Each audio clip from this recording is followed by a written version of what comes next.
We're here today for the announced talk. We're very happy that we have a global track in the University Future Festival as of this year. We find that very interesting and wanted to share what we've been doing. And before we're going to deep dive into the points mentioned on the slide deck, so that's navigating speed, strategy, culture, processes, and structure in the challenging thing of setting up a branch campus or a regional hub in Asia, I'd like to introduce you very quickly to our institution and what we do so that you understand basically where we come from, because I think the institution is it will tell you a lot about why we as an institution do these things. So we are KLU, KLU Logistics University. We are a niche and international business school based in Hamburg, in northern Germany. And when I say niche, that is, I think, something very important to us, because niche is for us a topical niche.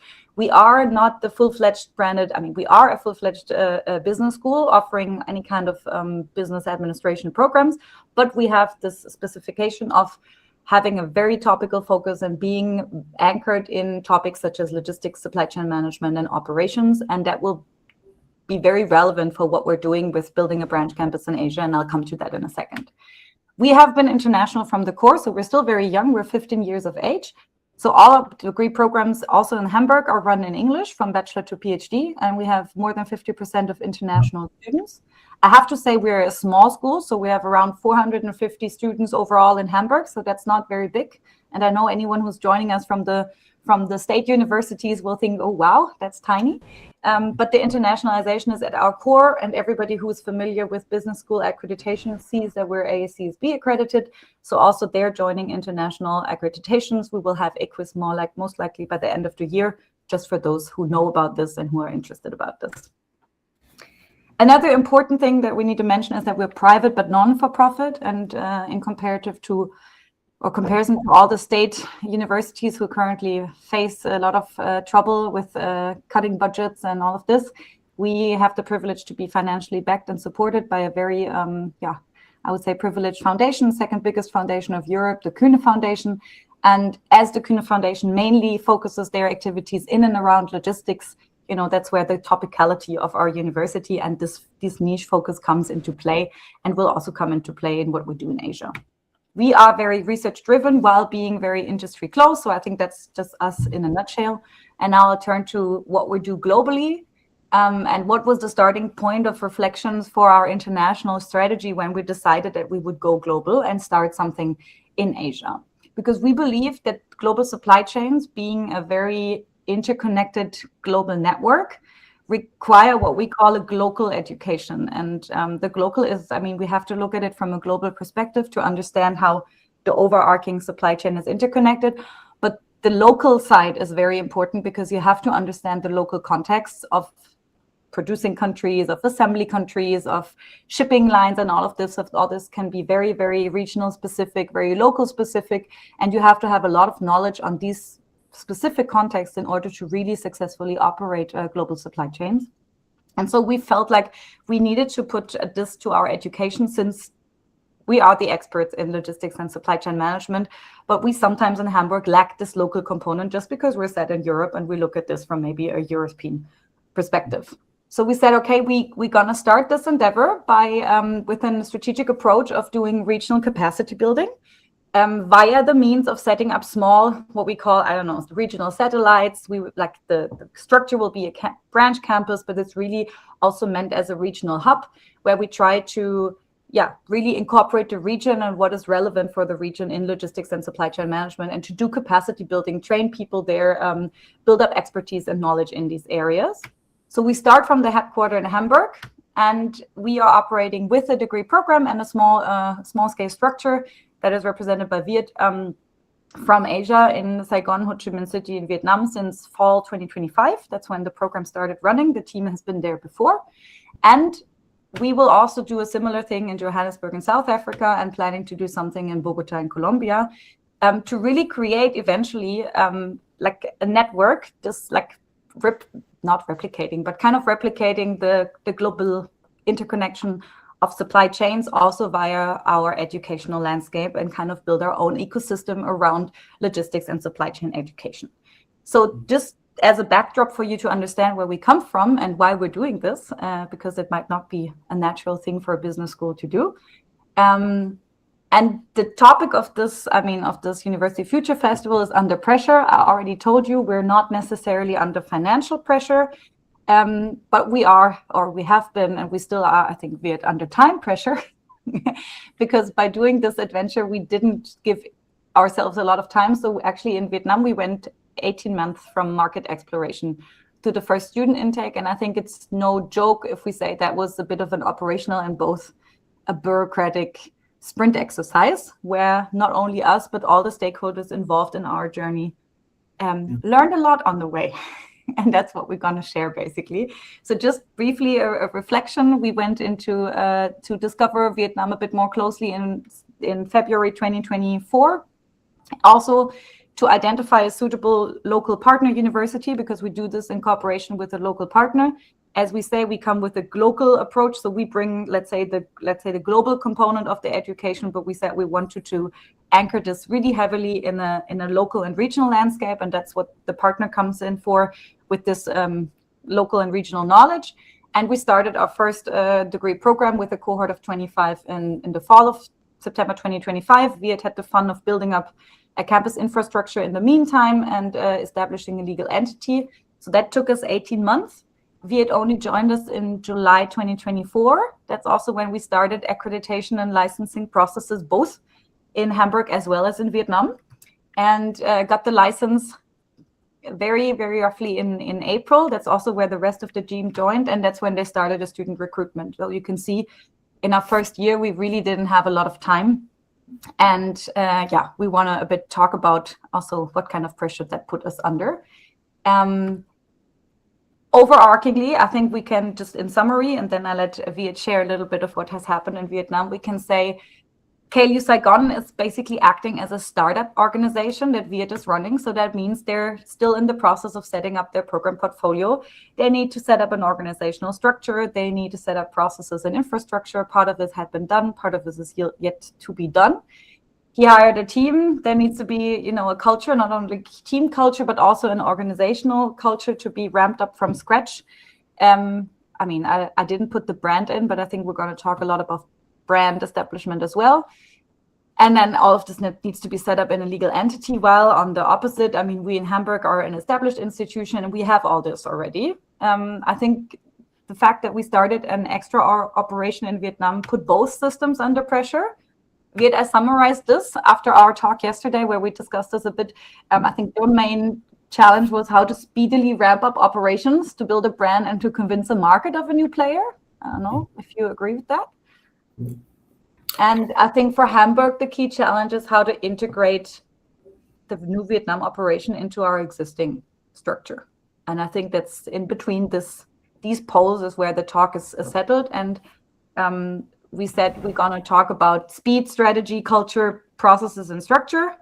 And that's what we're going to do. And we're going to share, like Viet is going to share the Vietnamese side and how he's experienced operations. I'll share a little bit of the Hamburg side. And we try to come up with some learnings.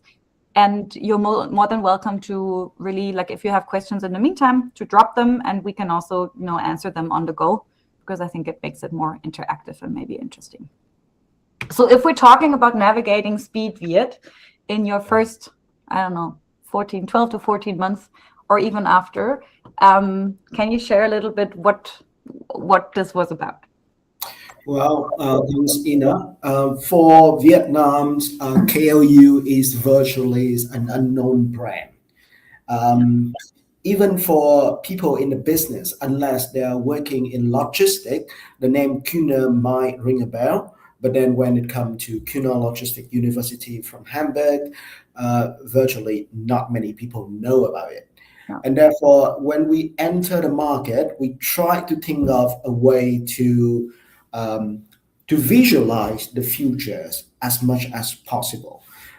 We don't go in with an undergrad degree, because if we want to invest it in an undergrad degree, you have to wait 3-4 years, maybe 5, before you got your first batch of graduate. Wow. So we decided to offer our flagship master program, the Master of Global Logistics and Supply Chain Management.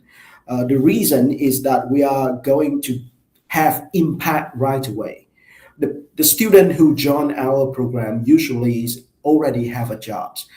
In Vietnam, unlike in Germany, for master program, it is very common for the student to keep a full-time job and then study full-time as well.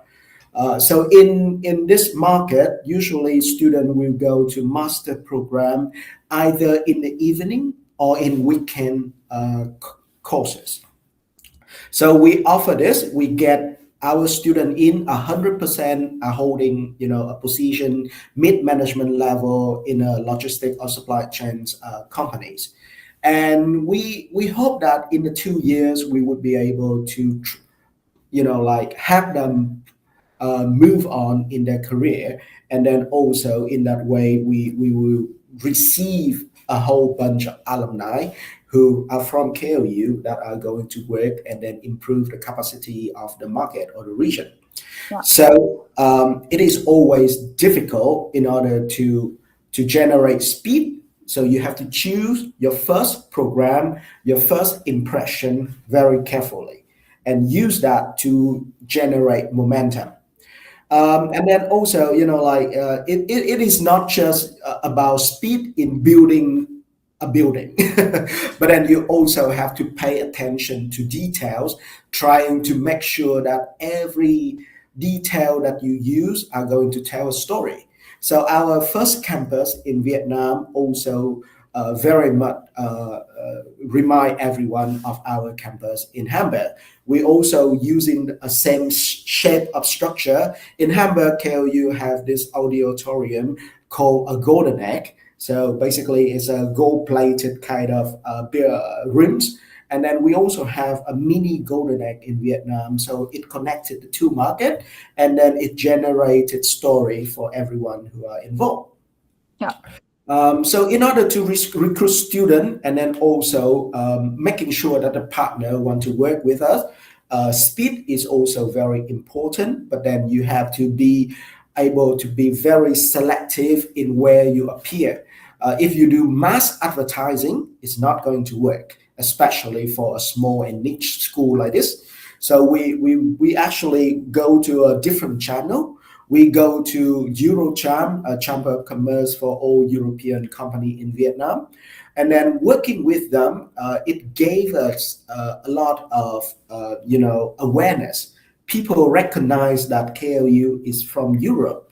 KLU is a main player from the education from Hamburg in Vietnam, because when we appear on this channel, we got more media coverage. And then it also get us the credibility that we wanted. And once we establish that we have credit, we establish that we are real, we have people, we want to do the right things. Well, the rest is just having one-on-one consultation with the student in order to get them on board. Yeah. So that's the main things that we do in 2 months. That has been an amazing journey, and I think your entire team that also had to be ramped up very quickly under a lot of pressure.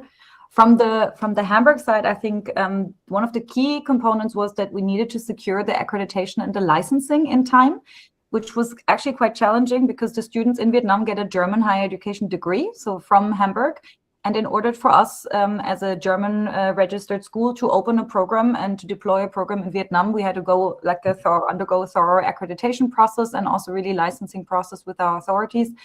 And I think there's the same thing, right? You have to be really work on the trust level so that people trust you that you're doing this correctly, that you're keeping the quality level high enough, that you have the infrastructure in a very different continent that allows your students to mainly study as if they were in Hamburg and all these kind of things. So to really build that trust and to get them to do the processes in that very short period of time, which was a little bit also a bit tricky, that was, I think, our main challenge. And if I'm talking about speed, I also think that like recruiting you, Viet, and finding the right profile and learning as this institution who has never done this before to find out, what kind of profile we needed and to find somebody whom we trust to be able to do that so quickly. I think that for us on, let's say, the overarching speed level for the entire project was a main thing. And then also to really onboard the entire teams in Hamburg, especially those who are very closely connected to the program operations, to join us, because also for the Hamburg institution, this was, I mean, we've done that for the first time. So that's something that changes a lot, the overarching processes of an organization,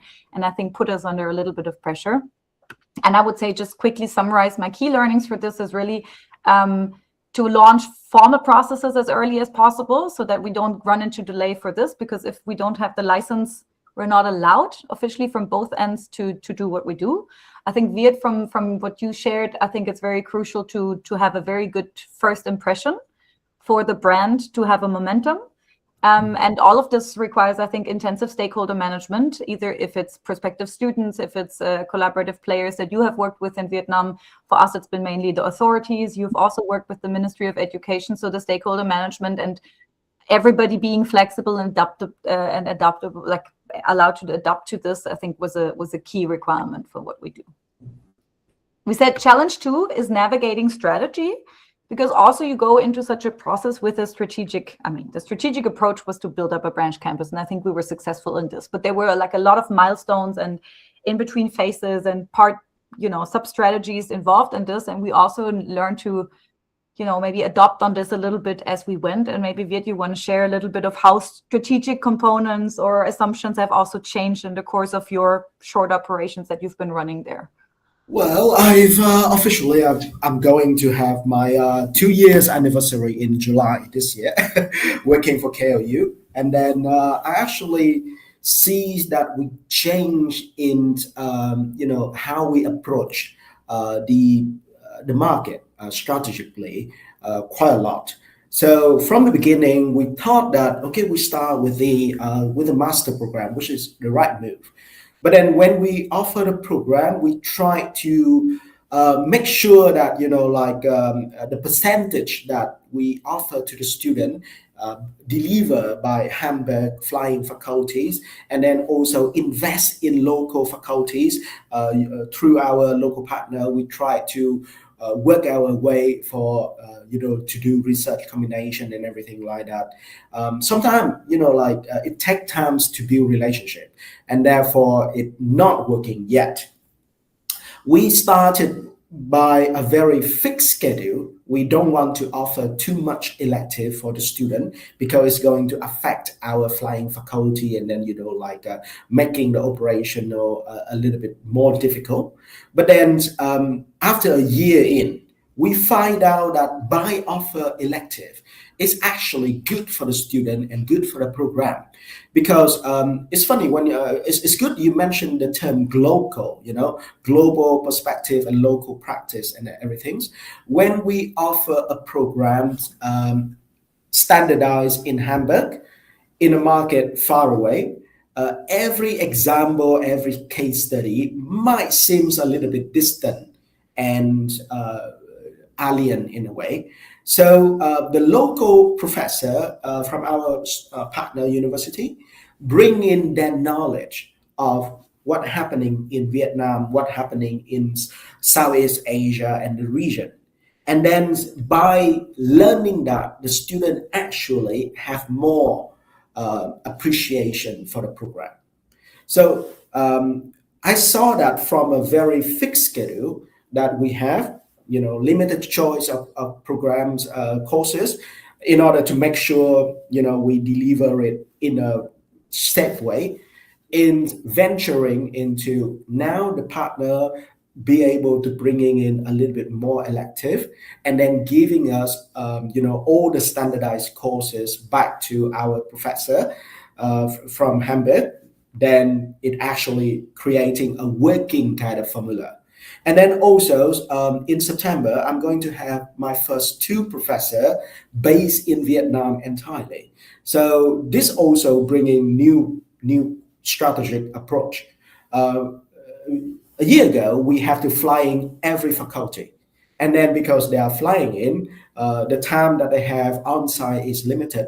Obviously, besides working with the student, they still have a few some time left to go around and working with different company and everything. But then for them, it is more of a visit But now with an on-site professor, we are able to foster meaningful relationship with research like institutions, think tanks, institution working with policymaker and everyone, in order to generate a little bit more knowledge that can be transferred back to our program.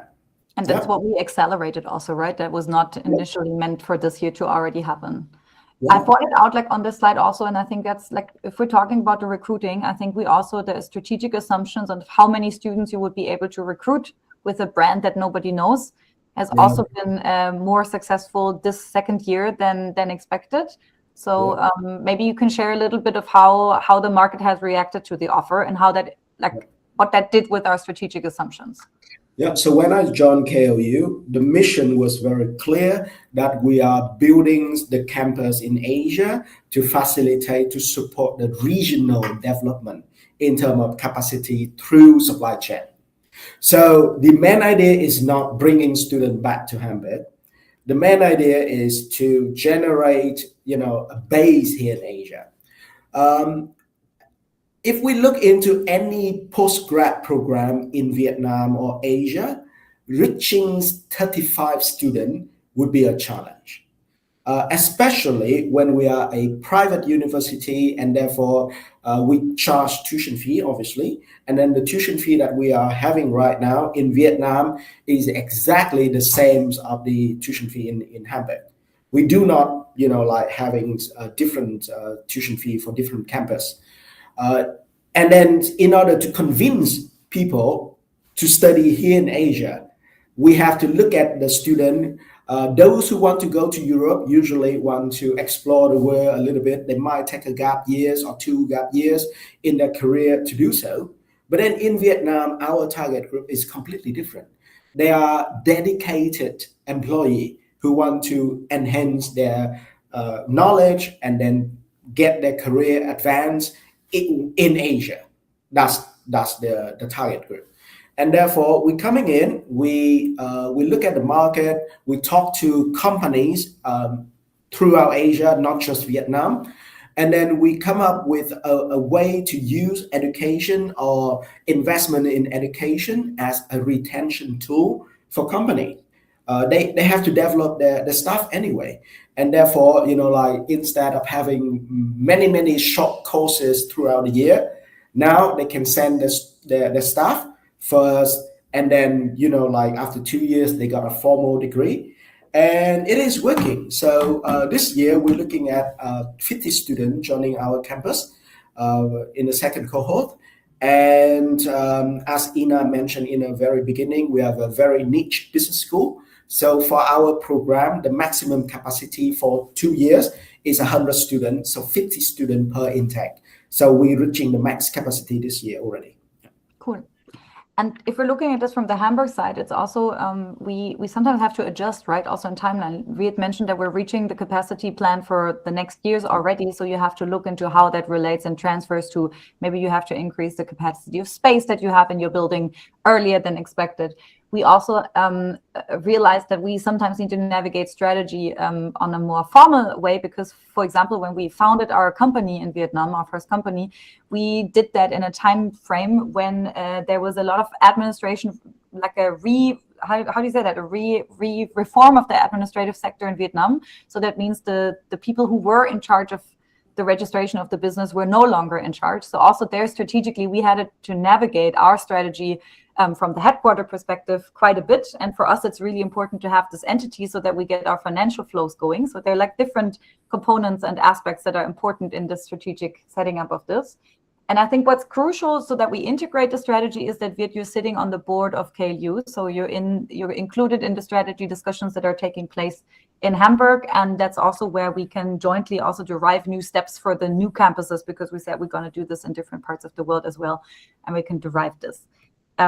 So adjusting to planning quickly. So I think the speed comes back in again is, I think, something that we took in for learning, that we have to really see how the local operations actively shape the strategy, and we have to incorporate this rather than just follow it, and that we have to take our strategic decisions also accordingly. And looking at the time, because I think we're running short a little bit, I'm going to hop into the next one. So if we're looking at navigating culture, we're in an intercultural setting also. Your Vietnam looks very different from my Germany, Viet. We've learned this a lot in the last years. So you can also, especially on the cultural component, share what your challenges were in Saigon, and then I'm sharing on the German side. Well, I mean, like working with, global context is always good because you get to learn new culture, and it gave you new perspective of the world that you are living in. So KLU's being, setting up campuses in Asia and Africa and in Latin America, definitely there's more to come.